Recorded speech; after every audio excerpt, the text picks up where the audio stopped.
Okay. So, hi everyone. I am Kathryn Booth. I am a person who lives with OCD and also an OCD advocate on Instagram.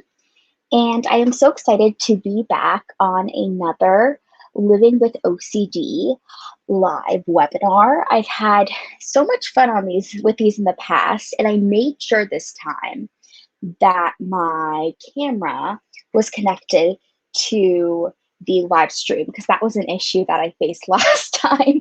I spent about 5 minutes talking and my camera was not connected to the live stream. So I was just talking, my volume wasn't connected, and literally no one could hear or see what I was saying. So this time I made sure that I figured out how to connect it. So hopefully everyone can see and hear me.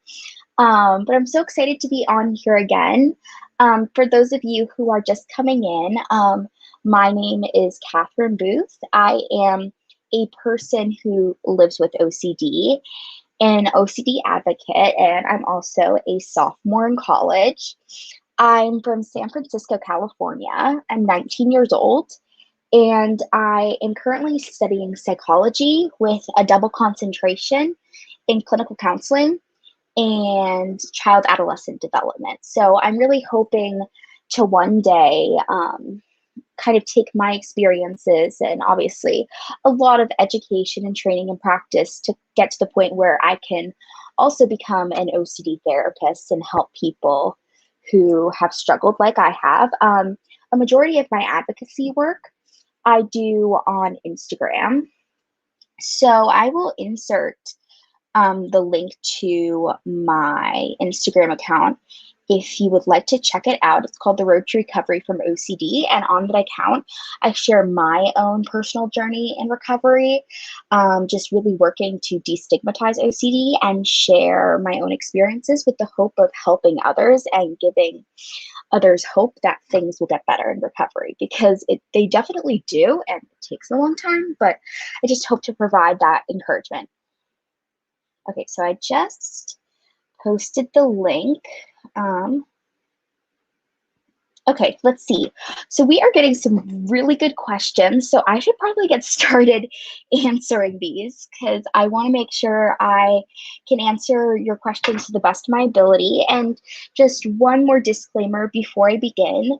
I am not a professional. I am not a licensed therapist. I am a person who lives with OCD and an OCD advocate. So I'm sharing my own experiences and things that I've learned through my journey, but no way am I able to or a source of clinical advice. Okay, let's see.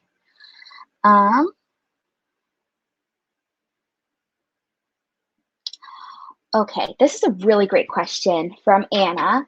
Tips for keeping up hope when you fall back into compulsions you thought you had overcome.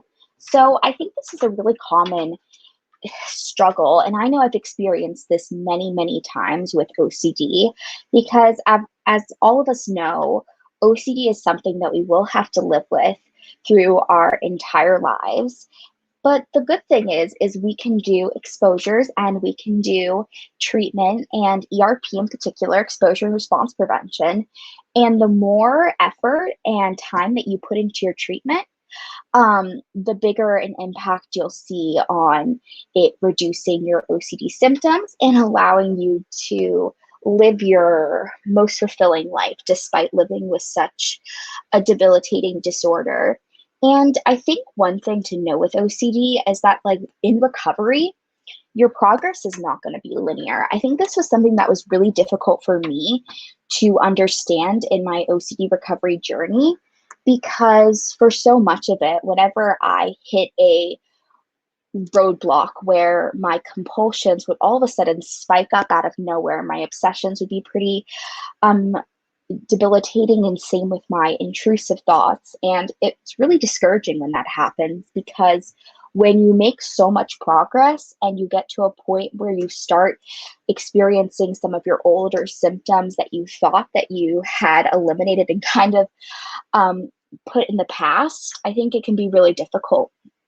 But I think just reminding yourself that you are going to have bad days, you are going to have hard times with your OCD, and that while you're going to have hard days, and they're definitely going to be those hard days, there are also going to be some really, really good days.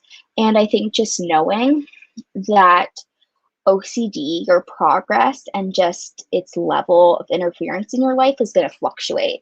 So sometimes it's going to be really present, whereas other times you may even forget that you have OCD, which is such an amazing feeling. But this is definitely something that I've experienced a lot. And I think just kind of giving yourself that and showing yourself that compassion, that even though I am facing and, experiencing some old compulsions that I thought that I'd overcome, I have learned so much, from the point when I first began tackling these compulsions through exposure and response prevention. I think knowing that every day that you're in recovery, the more you learn and the more that you gain from it. So even if you do fall back into old compulsions, you're in a totally different place. And while it may be the same compulsions, you have so much more knowledge and you're so much more resilient to the point where you can overcome them easier. So that's just kind of a bit of my advice. But I definitely think showing yourself that compassion and understanding that you are going to have hard days and you're going to have really good days too. Okay, let's see. I'm going to find another question.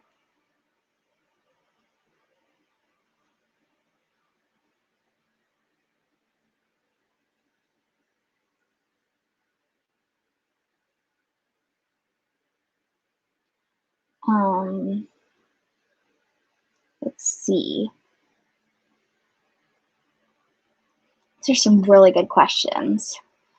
Trying to think of one.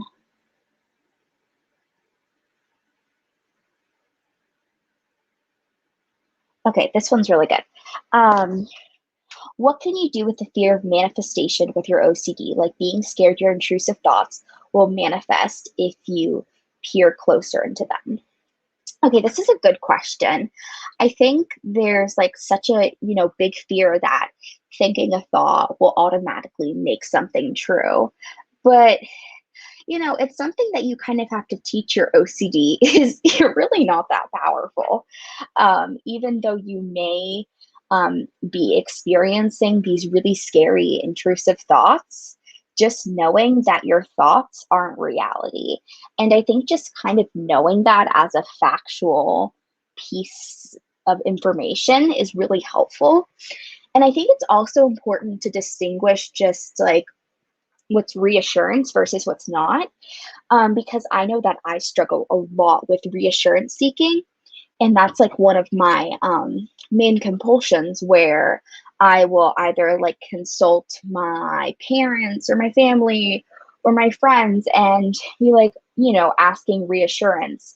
Like, oh, is this really going to happen? Is this good enough? Am I a bad person? Do you still like me? Just, reassurance comes in so many different forms. So I think just kind of making that distinction between what is reassurance and what isn't reassurance and what's just plain old facts. Because the fact is that you are not your thoughts, first and foremost, and your thoughts are not reality. Um, Frankly, we're not powerful enough to get to the point where we think something and it automatically comes true. That's not how it works. And even though I know it's so hard for our OCD to understand that idea, even for us to understand it when we're in such a difficult OCD moment, I think knowing that, I mean, in some situations, it would probably be nice if we were able to think something and it just, manifested into reality. But sadly, that's not the case. And for us with OCD, with our intrusive thoughts, thank goodness it's not the case. But I think just really learning to sit with the discomfort of those thoughts, but also keeping the thought in the back of your mind that really your thoughts can't turn into reality. And that's just a true piece of concrete, a concrete statement. So there's really no um, changing with it or anything like that. So that's one thing that I think is really important.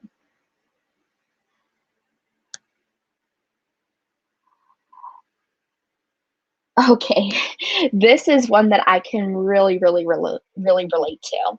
How do you know the difference between wanting to improve and OCD perfectionism?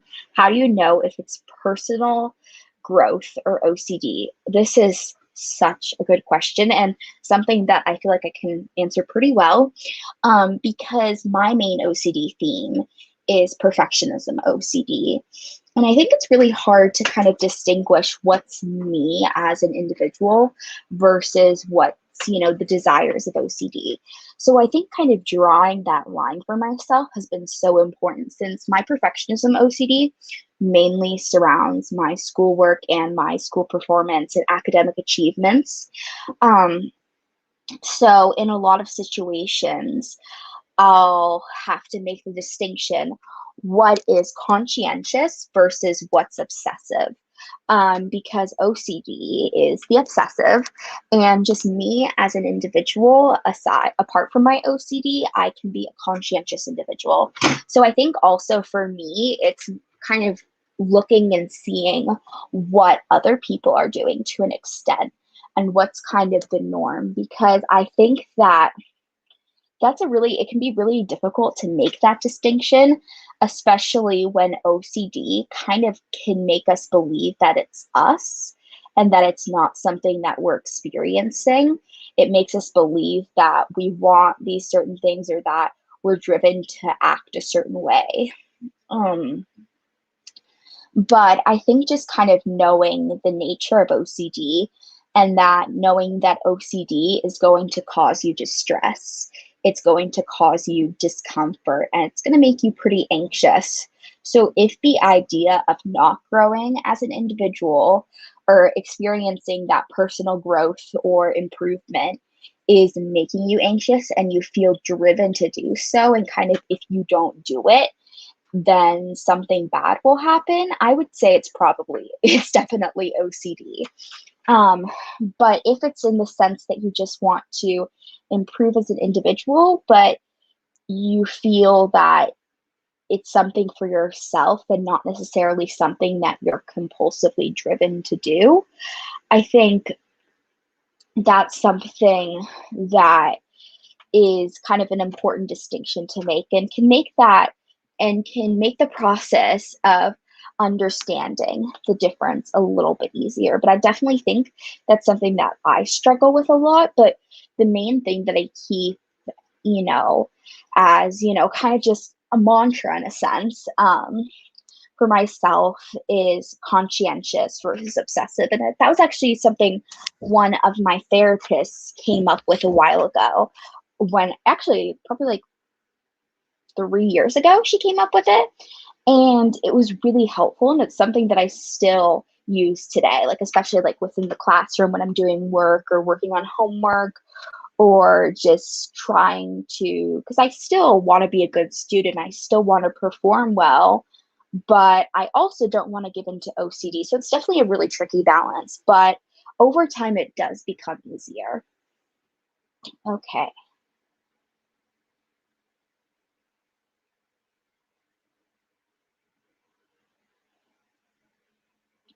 Okay. Is there a link to OCD and ADHD? So I'm answering this as a person with OCD, not as a clinician, but I do know there is a scientifically proven connection between OCD and ADHD, and that they can commonly co-occur. My therapist was actually telling me this the other day, that um, that ADHD is kind of like a twin of OCD in a sense, or a sibling. They're definitely related. And this is actually something that I'm going through right now. But I'm currently in the process of getting tested for ADHD, because that's something my therapist thought that I could be experiencing.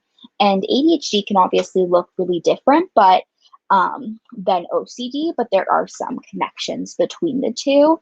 And as there are connections between OCD and depression, OCD and different forms of anxiety, OCD and eating disorders, there's so many different things that OCD can be connected to, or other disorders. But I know there's a lot of great information out there. Some really great resources, the International OCD Foundation, IOCDF. I'm sure NoCD also has some things on their website, or there's some really great resources out there. So I would recommend, if you want to learn more about those things from professionals, medical professionals and neuropsychologists and OCD specialists, there's definitely some really great resources out there. Okay. Hmm.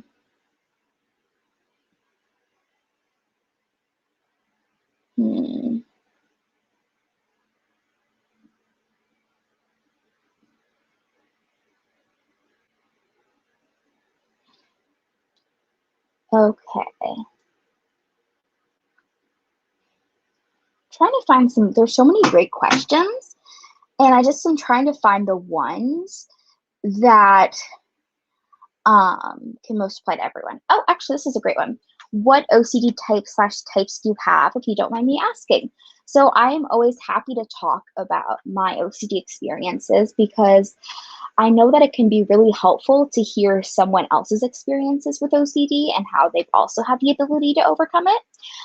So like I said earlier, my main theme is perfectionism OCD. That's what I struggle with the most. And specifically perfectionism OCD in relation to my schoolwork. And that's been probably my biggest theme since I was first diagnosed with OCD. And I was diagnosed with OCD when I was 12, and I am currently 19. So I've been living with a diagnosis for around 7 years now. So I'm definitely super thankful and lucky, because what I've come to learn is that a diagnosis is a privilege. But back to the main point, I've definitely struggled with perfectionism OCD throughout like a majority of my more like significant school years. So in high school, that was particularly a really prominent theme for me, and especially when I was in intensive treatment.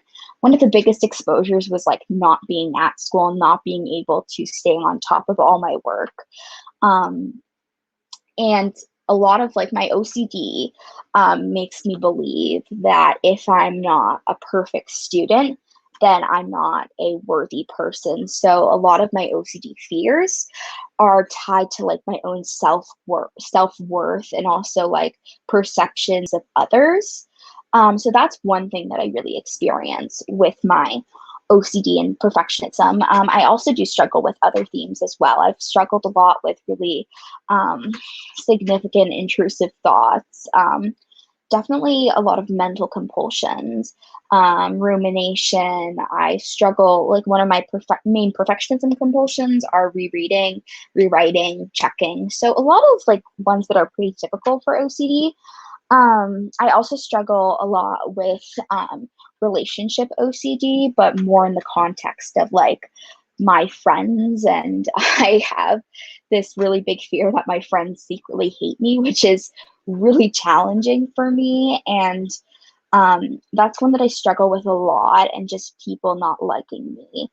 But I think that also ties into my perfectionism OCD. And this is kind of what my therapist and I were talking about. But kind of every other subset of OCD that I've had has been connected in some way to my perfectionism OCD. So, like my moral scrupulosity OCD, that was tied to my perfectionism. Same with my contamination OCD at one point was attached to my perfectionism. So, everything in a way, my relationship OCD attached to my perfectionism, responsibility OCD attached to my perfectionism. So all themes can kind of, in a sense, be interconnected. That's what I've come to learn. But yeah, those are the themes that I mainly struggle with. Let's see.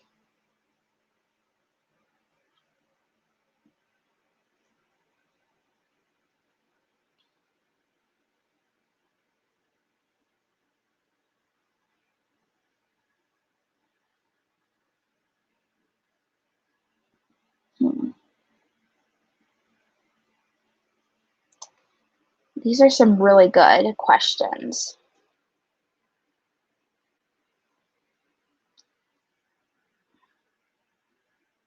Okay, why does OCD change themes? I have ROCD and HOCD, and now it's changing themes to my identity. It all started when I saw an artist transition from girl to boy, and now I'm freaking out. So I definitely think that, I mean, this isn't something that I know, but this is like as a professional, but as an individual, I know that OCD changes themes all the time. And actually, it really depends because for some individuals, it, will change themes quite often. Whereas, like for me, everything has regarding my themes have pretty much stayed the same throughout a majority of my main struggles with OCD. And if anyone doesn't know, our OCD stands for relationship OCD, and HOCD stands for harm OCD. Um, and so it can be really, really difficult. I think especially when your OCD attaches to something so personal, such as your identity. Um, but I think oftentimes your OCD will kind of change its themes around things that are going on in your life, if that makes sense. I think that when something is super prevalent to you or really something that you're struggling with, I know there at so many points, I know that I've struggled with this, but in regards to your identity and that being something that OCD loves to attack. OCD kind of loves to attack anything that's like somewhat important to you or something that you value, because sadly, I mean, and this is the nature of OCD, but OCD attacks what you love and what you value most. And that's, I think, one of the most distressing parts of it. OCD can just completely attack you as an individual, your identity, your family, your goals and your dreams, your passions, just anything it can attach to. So I think that especially during a time in your life when you're really trying to figure out who you are as an individual and your identity, I think it can be really confusing. Um, and it also, I think, makes a lot of sense that OCD would attach to something that's really important to you and something that you're really trying to figure out or that you value. So I think that your OCD definitely changes throughout the course of your life and what's particularly relevant to your experiences. Um, but I would definitely suggest, if you do see an OCD specialist of any type or therapist, to talk to them about it, because I think that knowing that the main and the gold standard treatment for OCD is exposure and response prevention. So even if the theme changes, it still is all treated in the same way. Okay.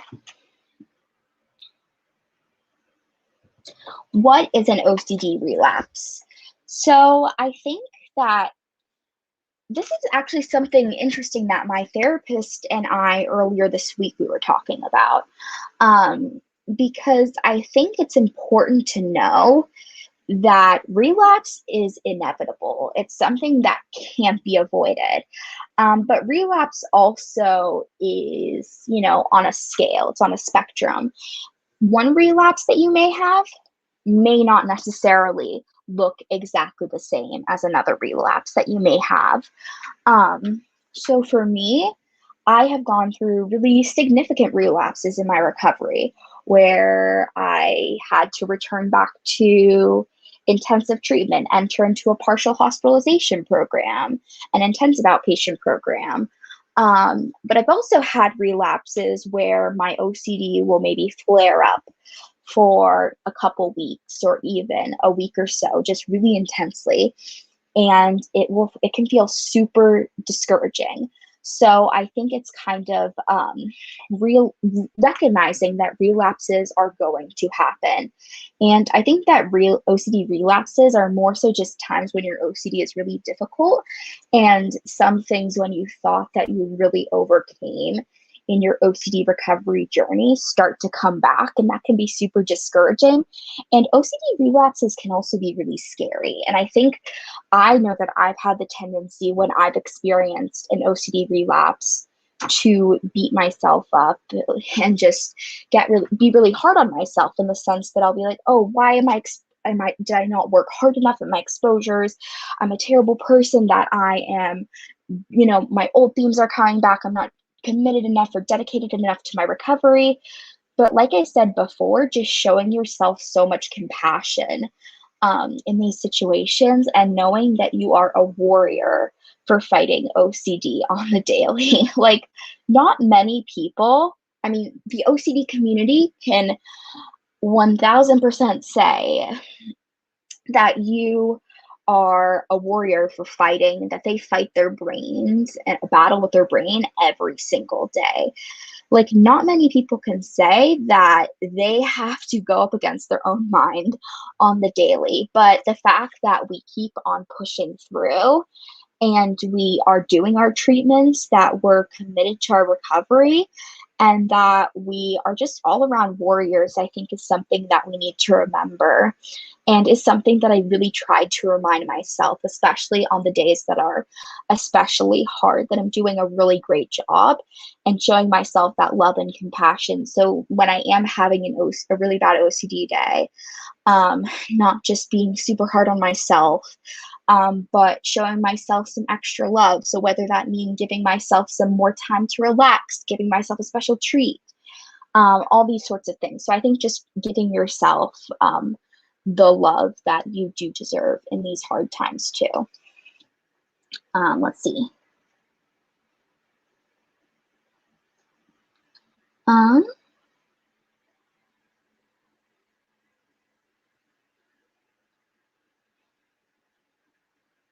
Okay. Let's see.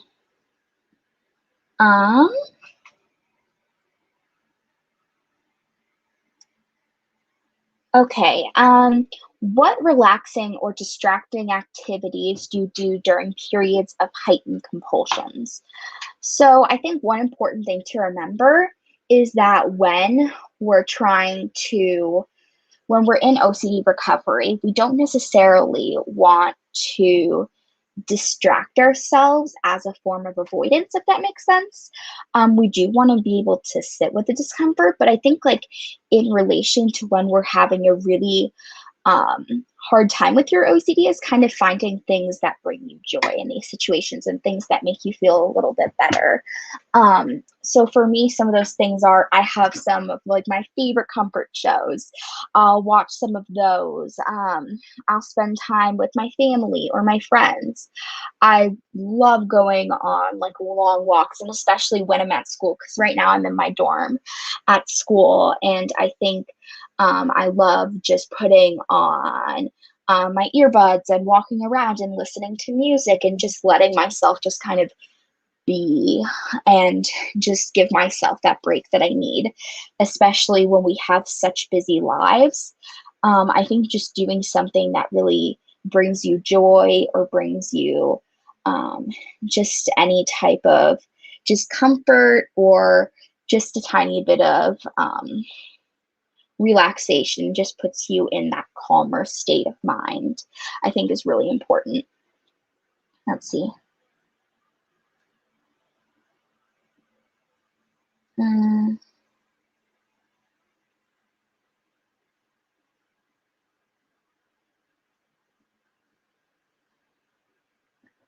Okay. So this question, and it was Stephanie continued on in her next comment, but it said, I have trouble and frustration trying to explain OCD to others. And I definitely relate to you on trying to explain OCD to others, because it's really tricky, because people really, sadly, they don't get it.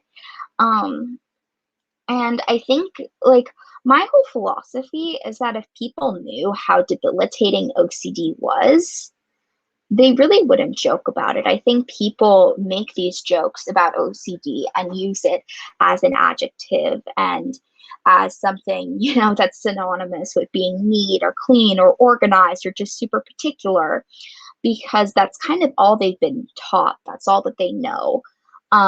Because like we see in the media with like Khloe Kardashian and all these different like companies that use OCD for their branding or for just merchandising, because they can kind of replace the C with like any word that begins with C, and then it becomes obsessive blank disorder. So obsessive cat disorder, obsessive chocolate disorder, obsessive Christmas disorder. That's a really big one. Just anything that could potentially be put into the acronym. But I think that's what so many people know. And this was actually last night, I was having a conversation with one of my friends. And it was a newer friend, so they don't necessarily know as much about my OCD as some of my other friends do. But I was just explaining to them the reason why I'm so vocal about OCD awareness and why it's so important. And the thing what I was telling her is that, people don't understand OCD. But the one thing that can really help them to understand is by just teaching them about it. So just sharing, some of the statistics, sharing your own experiences with OCD. And I think also sharing how your OCD made you feel, because while someone may not necessarily be able to understand exactly what it's like to live with OCD, everyone knows what it's like to be scared. Everyone knows what it's like to feel anxious or nervous. Everyone knows like what it's like to feel angry or just frustrated. Everyone knows those feelings. Everyone experiences them at one point or another. So I think in this situation, it's just really trying to explain it in a way that people would understand. So I think one of my favorite way or things to share with people is, how long it takes for someone with OCD to receive an accurate diagnosis and then receive treatment on average, which is 14 to 17 years, or 19 years, I think, or something along those lines, which is absolutely ridiculous. And I also tell people that, like, it's really like a lot of people just don't understand OCD. It's really, really complex. And even as someone with OCD, I can say for a fact I don't understand all the different types of OCD, especially the ones that I haven't experienced myself. I can hear about other people's experiences and I know what it is like to live with OCD, but I don't know all the complexities and specifics of certain types of OCD just because I haven't experienced them. And I think that's kind of the same for people without OCD. So I think it's just about really taking the time to educate them and be patient with them, especially if it's a loved one and if it's someone who is in your life, whether it be a partner or like a really good friend or just your other members of your family. I think just giving them the resources, giving them some different places to learn more about it, so different, websites, and showing them maybe just your own experiences, explaining to them. I think just all those things are really helpful in being patient with them. And if they're people who you want to be in your life, they're going to take the time to learn and understand OCD. It's not going to be perfect. They're going to make mistakes, but I think it's just knowing that they're taking the time and the effort to learn about it. But that's a really good question. And I definitely relate to your struggles regarding that.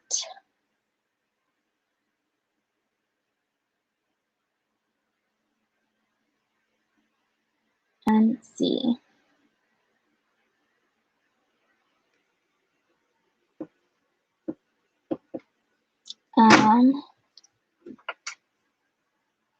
Let's see. These are some really good questions. Oh, here's a great one. How should I go about getting a diagnosis? Um, so getting a diagnosis with OCD can be really challenging. And I think so many professionals, especially, psychologists, therapists, they say they understand OCD, but they really don't understand OCD. So I think probably one of the best ways to get a diagnosis for OCD is to go to an OCD specialist, someone who specifically specializes in treating OCD. Because if you go to someone and you say, I've been experiencing all these symptoms of OCD, they give you an evaluation, they really get to know your case and what you're experiencing, the more accurate of a diagnosis it's going to be. And I think just knowing that it can be really hard to find OCD specialists in your area, which is why NoCD is such an incredible resource for so many people. And it's such a blessing to the OCD community and everyone who has OCD, because it allows treatment that is much more accessible than the lack of treatment that there is. So I would definitely suggest checking out NoCD. Also, the International OCD Foundation, the IOCDF. They have a really great resource on their page for finding different therapists in your area if you would like to see someone in person rather than through virtually, which I actually see my therapist virtually. And I think that it actually works out really well. Initially, when I started with this therapist, I didn't think that, seeing someone virtually would work for me, because I'd always gone to someone in person. But I actually think that virtual therapy can a lot of times be really great, in the sense that this person will stay with you regardless of where you go. So if you go to college, they will come with you. If they go, elsewhere, they'll be there with you. So I think it's really difficult, like that idea of having to switch therapists during different stages of your life. But I think just knowing that virtual therapy is such an incredible resource, and NoCD in particular. Let's see.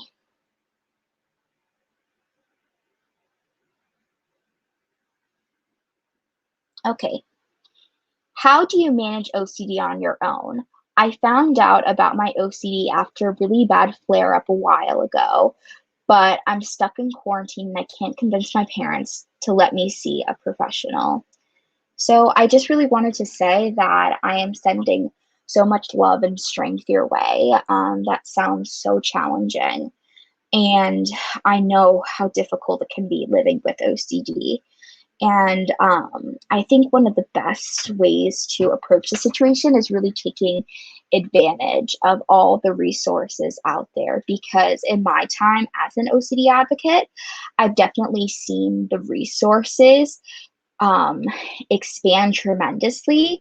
And there's so many great resources out there. So the International OCD Foundation is an incredible resource.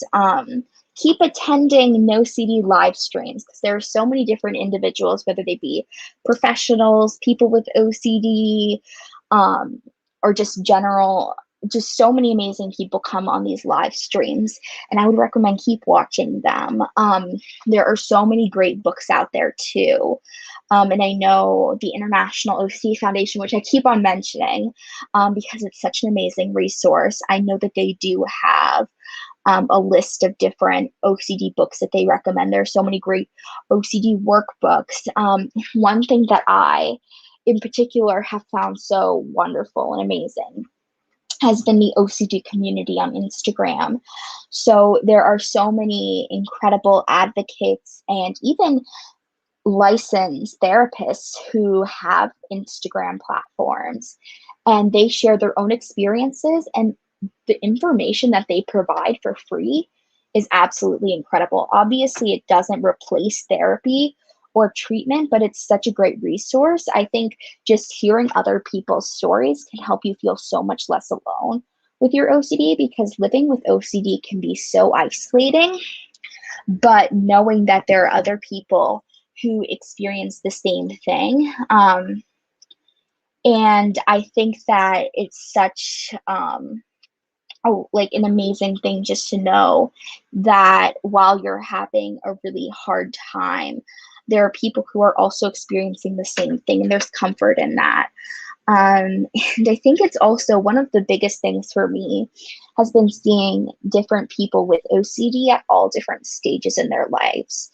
So some who are my age, who are teenagers, young adults, people who are married, have a partner, have a successful career, have children, and are living out their dreams regardless of living with such a debilitating disorder.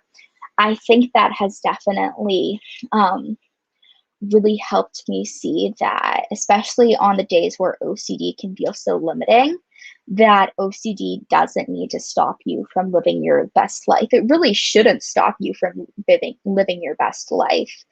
I think that someone with OCD can approach, I think, life in such a different way than someone without OCD, but that approach isn't a bad thing. So while you may experience so much distress from your OCD, I think there's also so much that I've come to take away from living with OCD, and knowing that I know because of my OCD, I'm so much more compassionate toward other people and empathetic. And I always try to not just see what's at the surface, but see that people, are experiencing so many different things that we know nothing about. So I definitely, sorry, I know that was a pretty long tangent, but basically what I was trying to say is there are so many amazing people in the OCD community on Instagram and online. There are so many great resources, and NoCD being one of them, and books and just so many things. I know there are actually a lot of virtual online courses that are relatively inexpensive that you can go and watch videos created by an OCD professional. So I would definitely recommend utilizing some of those resources, and just continue just trying to advocate for yourself in the situation, and know that you are really strong and that you're going to get through this.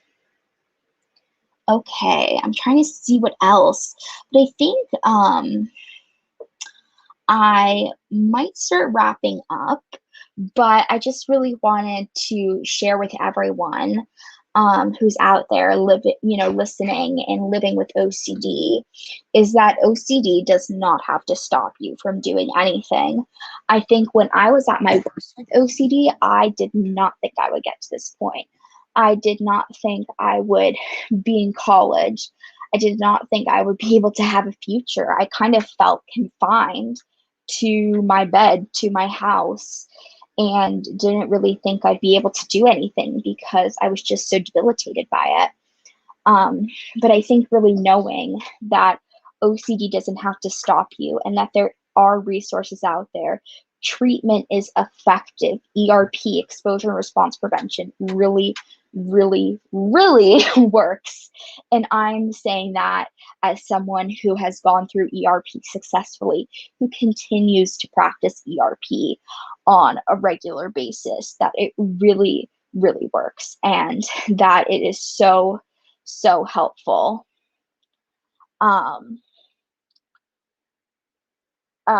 But yeah, I just really wanted to say that you are all such incredible warriors, and thank you so much for joining me for this live. And I know that I actually will be back next week. So what I'm going to do is I am going to put the link to my Instagram one more time. Let's see. Here we go. I'm going to put the link in the comments so you can find me if you'd like. Okay. So this is my Instagram platform, and if you would like to check it out, I'm always there. I'm always happy to talk over DMs, and I just wanted to say you're all amazing. So thank you so much for joining in for this No CD Living with OCD live Q&A, and I will see you next week. Bye, everyone.